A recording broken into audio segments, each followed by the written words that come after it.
Dans une précédente vidéo, je vous parlais du pit stop, un élément clé afin que la stratégie se déroule au mieux durant la course, mais les directives de tout ça passent bien évidemment par le pit wall et je vous en parle tout de suite.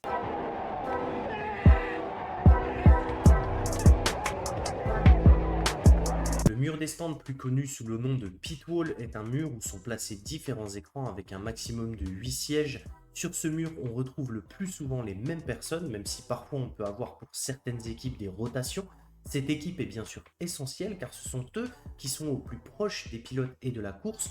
Toutes les informations importantes que les pilotes reçoivent transitent par le pit wall avec un rôle important pour chaque membre, mais pour bien comprendre le rôle de chacun, je vous propose de détailler tout ça. Prenons l'exemple de Red Bull. 7 à 8 personnes sont placées sur le mur des stands à chaque week-end de course. On va retrouver par exemple le directeur sportif, le directeur technique, le team principal, l'ingénieur de stratégie, le responsable de la stratégie de course, l'ingénieur de course de Max et l'ingénieur de course de Perez. Chaque membre de l'équipe a un rôle bien spécifique, vous vous en doutez bien, mais il est important de savoir que chacun des membres joue un rôle essentiel dans le bon déroulement de la course.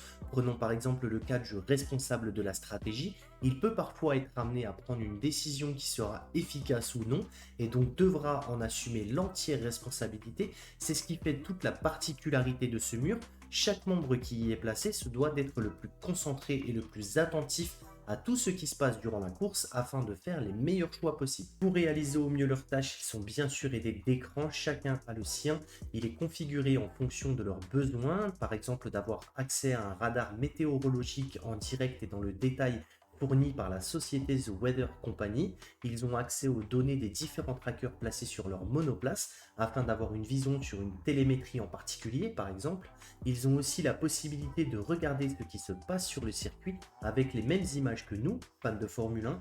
Il y a bien évidemment un tas d'autres paramètres possibles avec un tas de configurations à leur disposition. Les personnes sur le mur sont seules face à leur écran, on l'a dit, parfois ils peuvent prendre une décision sans forcément consulter l'ensemble des membres présents à leur côté, mais ils ne sont pas non plus en totale autonomie.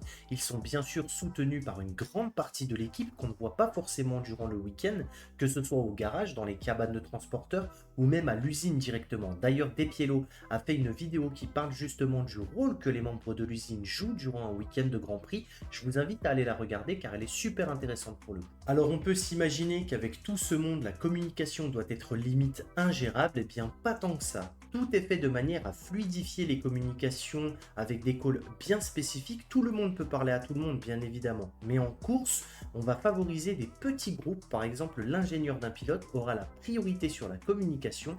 Idem pour le team principal afin de faire passer au mieux les informations importantes. Sans toute cette configuration, eh bien, les pilotes ne pourraient pas performer sur la piste. On a tendance à dire que ce sont ceux dans les monoplaces qui ont la pression, qui sont stressés par la course, mais je pense que ce n'est que la partie émergée de l'iceberg. Sur le pit wall et partout ailleurs, je pense que la pression est aussi conséquente. Je ne sais pas si on se rend compte du travail fourni par toutes ces équipes, toutes les données à analyser en temps réel et les décisions à prendre avec comme risque de potentiellement prendre une mauvaise décision et en parallèle ruiner la course d'un pilote. La pression doit être au maximum. C'est aussi pour ça que je vous fais ce genre de vidéo, pour que les plus novices d'entre vous comprennent que la course, ce n'est pas juste des pilotes qui bataillent sur piste, mais que derrière, ce sont des milliers de personnes pour les grosses écuries qui mettent tout en œuvre pour seulement 2 voitures. Voilà, j'espère que la vidéo vous aura plu. N'hésitez pas à me dire en commentaire ce que vous en avez pensé.